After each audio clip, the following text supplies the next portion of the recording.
Hello friends, welcome back to our channel smile openly with doctor Poonam. आज हम root canal treatment यानी कि RCT के बारे में जानेंगे। आरसीटी के बारे में आप लोगों ने सुना होगा या फिर आपके कभी दांत में दर्द हुआ है और आपने डॉक्टर को दिखाया है तो डॉक्टर ने आपको रूट कैनाल ट्रीटमेंट करने का सजेशन दिया होगा।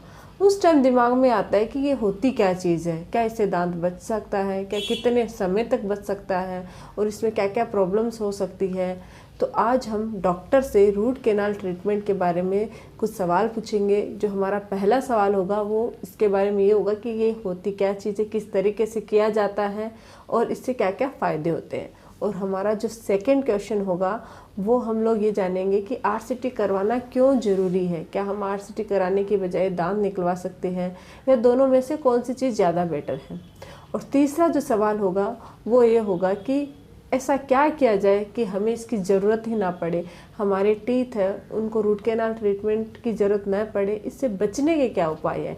इन सब के बारे में आज हम डॉक्टर से जानेंगे। तो वीडियो आप अंत तक ज़रूर देखेगा, क्योंकि अगर आपके कभी भी दांत में दर्द हुआ है या आपके रिलेटिव या किसी के भी दर्द हुआ है तो आप लोगों ने नोटिस किया होगा कि डॉक्टर है इसके बारे में ज़रूर बताते हैं और इसकी नॉलेज हर इंसान को होनी चाहिए, क्योंकि हमारे दांत हमारी पहली प्रायोरिटी होनी चाहिए, क्योंकि इसी से हम खाते हैं और ये हमारी स्माइल में और हमारा जो ओवरऑल लुक है उसके लिए भी काम आते हैं। तो वीडियो को आप अंत तक ज़रूर देखिएगा। वीडियो शुरू करने से पहले अगर अभी तक आप लोगों ने चैनल सब्सक्राइब नहीं किया है तो प्लीज़ सब्सक्राइब कर लीजिएगा। बेल आइकन को प्रेस करना बिल्कुल ना भूलिएगा ताकि आपको मेरे न्यू वीडियोज़ की नोटिफिकेशंस मिलती रहे। अब शुरू करते हैं आज का टॉपिक। तो डॉक्टर, मेरा जो पहला सवाल है वो ये है कि आखिर ये रूट कैनाल ट्रीटमेंट होता क्या है, इसको कैसे किया जाता है और कब इसकी ज़रूरत पड़ती है। ये आज का जो आपका सवाल है रूट कैनाल ट्रीटमेंट के बारे में, ये बहुत ही अच्छा टॉपिक है। डेंटिस्ट की बात आती है तो रूट कैनाल की बात होना बहुत ज़रूरी है। एक्चुअली क्या होता है कि रूट कैनाल के बारे में बहुत ज़्यादा मिथ्स भी है, बहुत ज़्यादा लोगों को इतना मतलब इसके बारे में ज़्यादा नॉलेज नहीं है कि क्या चीज़ होती है। जब वो डॉक्टर के पास, डेंटिस्ट के पास जाते हैं तभी उनको पता चलता है। तो आज मैं आपको और आपके साथ साथ जो हमारे ये व्यूअर्स हैं उन सबको बताना चाहूँगी रूट कैनाल ट्रीटमेंट के बारे में कि क्या चीज़ होती है और इसकी कब हमें ज़रूरत पड़ती है।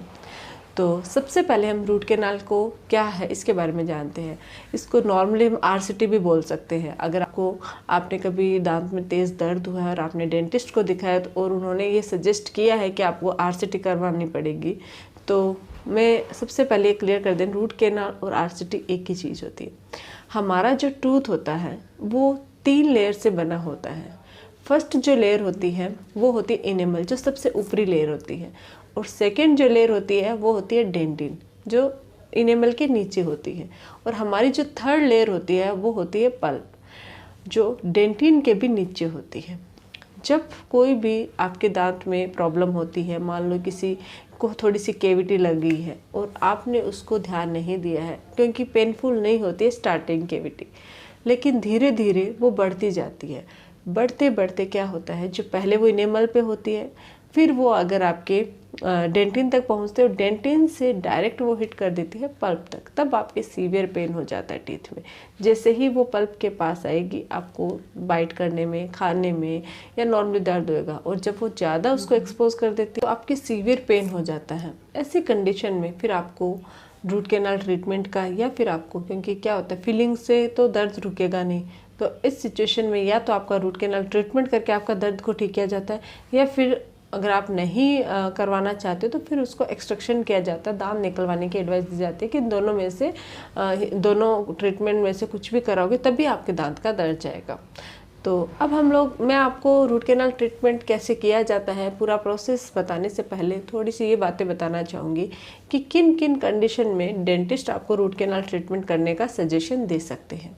पहली तो अगर आपकी सीवियर पेन है और आपकी जो पल्प है वहाँ तक आपकी कैविटी हो गई है, एक्सपोज हो गई है, पल्प तक पहुँच गई है, तब ऐसी सिचुएशन में कोई और कोई ऑप्शन नहीं होता, फिलिंग नहीं कर सकते डायरेक्ट, तो आपको रूट कैनाल ट्रीटमेंट का सजेशन दिया जाता है। दूसरा, अगर आपके पेरी अपाइकल अब्सेस बन गई है, यानी कि जो आपका रूट्स होते हैं, रूट्स की जो नीचे का पोर्शन होता है अपाइकल पोर्शन, वहाँ पे अगर कोई अब्सेस बन गई है तो उसको ड्रेनेज करने, निकालने के लिए आपको रूट कैनाल ट्रीटमेंट की एडवाइस दी जाती है।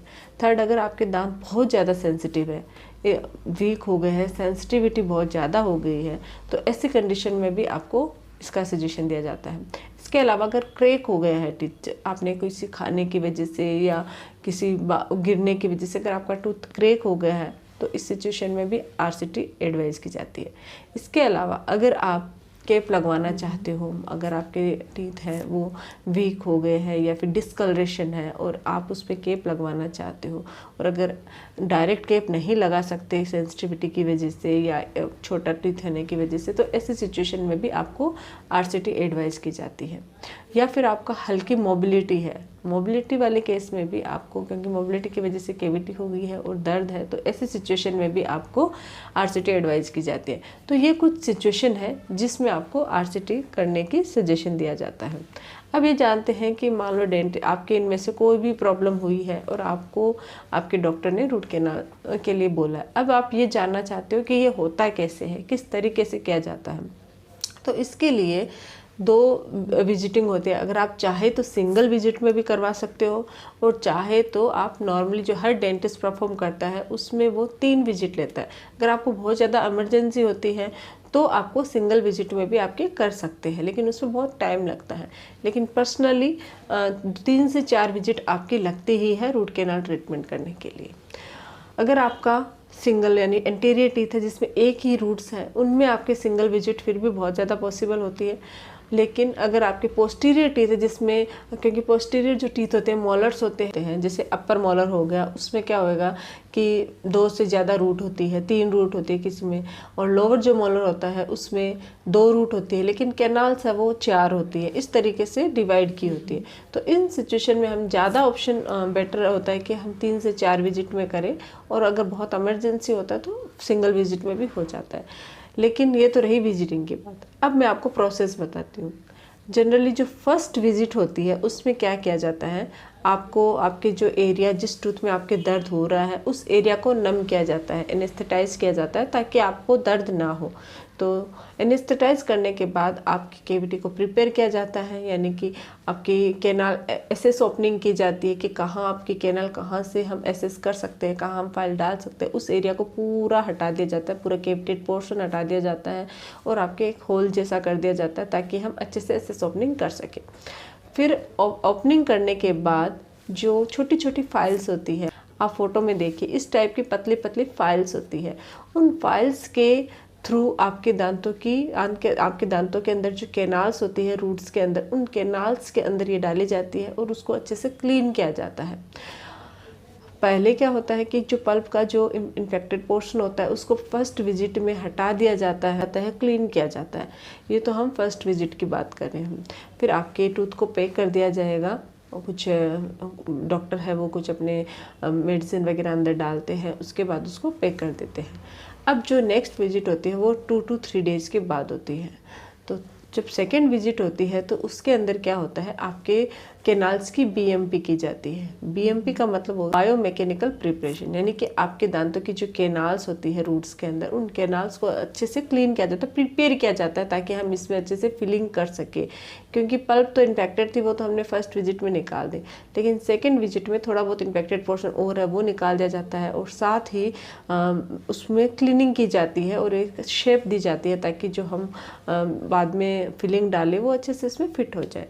तो इसको हम बीएमपी बोलते हैं। बीएमपी करने के बाद पेशेंट को फिर से 2 या 3 दिन के बाद बुलाया जाता है, और जब उनके बिल्कुल भी पेन नहीं होता है तो इस सिचुएशन में उनका फाइनल फिलिंग कर दी जाती है। फाइनल फिलिंग में हम लोग इसको हम ऑब्चुरेशन बोलते हैं। ऑब्चुरेशन का मतलब हो गया आपकी जो कैनाल्स होते हैं जो हमने प्रिपेयर की थी उसको हम फिल कर देंगे जीपी पर्च, यानी गट्टा पर्चा बोल के एक मटेरियल आता है कैनाल फिल करने का, उस कैनाल से उससे हम उसको फिल कर देते हैं। फिल करने के बाद उसको सील कर दिया जाता है और उसके बाद फिलिंग कर दी जाती है।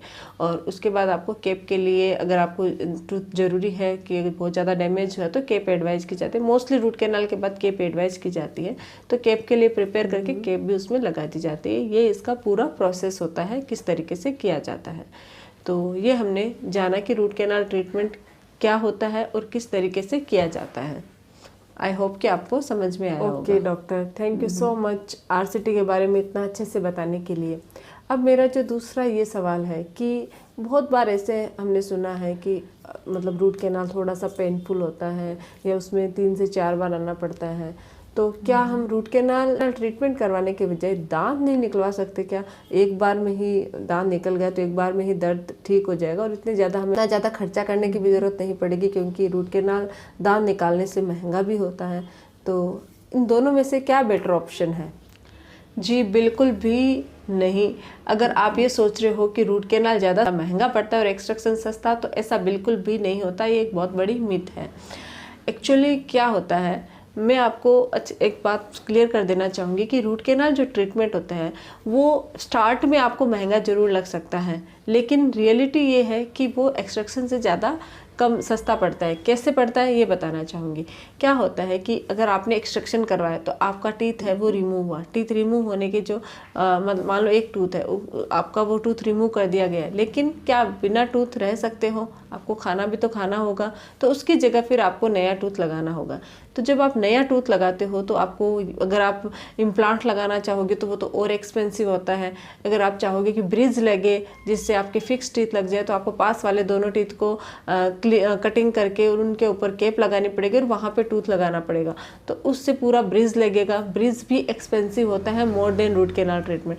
तीसरा, अगर आरपीडी भी लगाते हो तो भी वो आपके नॉर्मली, आरपीडी का मतलब है सिंगल प्लेट लगाना एक दांत की, वो भी लगाते हो, वो भी रूट कैनाल ट्रीटमेंट से ज़्यादा एक्सपेंसिव पड़ता है। लेकिन अगर आप सिर्फ रूट कैनाल ट्रीटमेंट करा के अपने दांत को बचा लेते हो तो आपको एक तो आपका ओरिजिनल टूथ सेव हो गया, ओरिजिनल टीथ रह गया, आपको दूसरे आर्टिफिशियल टूथ लगाने की ज़रूरत नहीं पड़ेगी।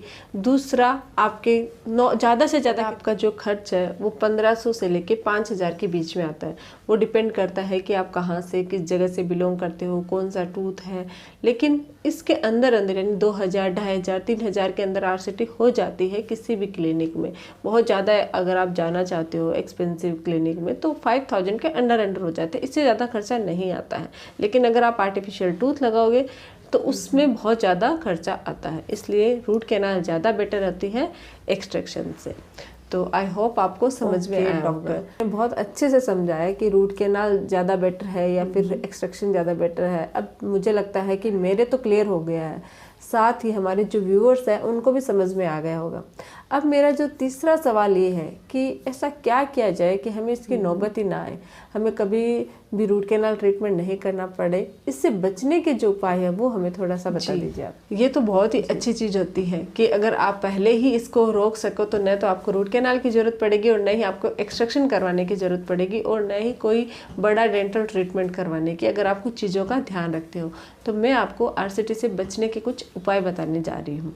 तो सबसे पहली चीज़ है वो है कि अगर आपके दांत में हल्की सी भी अगर आपको केविटी या ब्लैक पर नज़र आ रहा है या कोई होल जैसा लग रहा है तो तुरंत डेंटिस्ट के पास जाके आप इसका ट्रीटमेंट करवाएं। आप उसमें फिलिंग करवा लीजिए, क्योंकि फिलिंग कराने से वो वहीं स्टॉप हो जाएगी, केविटी डीप नहीं जाएगी, जिससे आपको रूट कैनाल की ज़रूरत नहीं पड़ेगी। दूसरा, अगर आपके दांतों में कोई भी प्रॉब्लम नहीं है तो आप रेगुलर रात को सोने से पहले ब्रश जरूर कीजिएगा। प्रॉपर तरीके से ब्रश कीजिए, ब्रशिंग टेक्निक से ब्रश कीजिए। मैंने ऑलरेडी ब्रशिंग टेक्निक पे किस तरीके से ब्रश करना चाहिए इन सब पे वीडियो बना रखा है। Up to down, down to up अच्छे से ब्रश कीजिए और रात को सोने से पहले ब्रश जरूर कीजिएगा। बहुत ज़्यादा पेस्ट यूज़ नहीं करना है आपको। हर 3 मंथ्स में अपनी ब्रश चेंज कीजिए, क्योंकि जब आप 3 महीने या ज़्यादा टाइम हो जाता है तो उसमें बैक्टीरिया डेवलप हो जाता है, तो ये करना है। साथ ही जब भी टाइम मिले गुनगुने पानी में नमक डाल के कुल्ले कीजिए और खाना खाने के बाद आप कुल्ले ज़रूर कीजिएगा। आपका जो खाना है वो दांत पे स्टिक नहीं होना चाहिए। हफ्ते में एक बार ऑयल पुलिंग कीजिएगा। ऑयल पुलिंग पे मैंने ऑलरेडी वीडियो बना रखा है, फिर भी थोड़ा सा बता देती हूँ आपको। थोड़ा सा 2 या 3 चम्मच ऑयल अपने मुँह में लेना है और अच्छे से पूरे अच्छे से कुल्ले तरीके से करना। और ये कम से कम प्रोसेस आपको 10 से 15 मिनट तक करना है। लेकिन इसके बारे में और ज़्यादा जानना है तो आप मेरा दूसरा वीडियो देख सकते हैं ऑयल पुलिंग का। तो इन चीज़ों का अगर आप ध्यान रखते हो तो आपको रूट कैनाल ट्रीटमेंट करने की ज़रूरत नहीं पड़ेगी।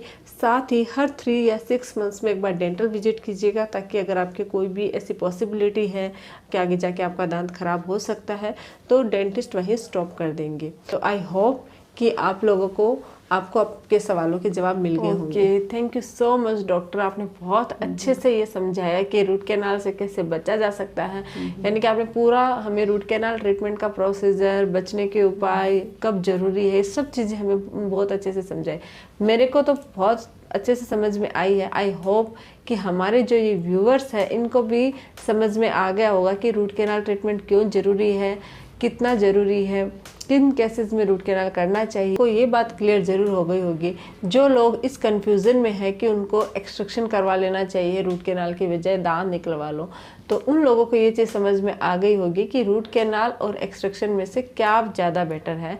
और जो लोग ये सोच रहे हैं कि कितने पैसे लगते हैं, रूट कैनाल बहुत महंगा है, एक्सट्रैक्शन सस्ता है, तो उन लोगों को भी ये क्लियर हो गया होगा कि कौन सी चीज़ ज़्यादा बेटर है। तो ये है हमारा आज का टॉपिक। अगर आप लोगों को ये वीडियो अच्छा लगे तो प्लीज़ चैनल को लाइक कीजिए, शेयर कीजिए, सब्सक्राइब कीजिएगा। Thank you.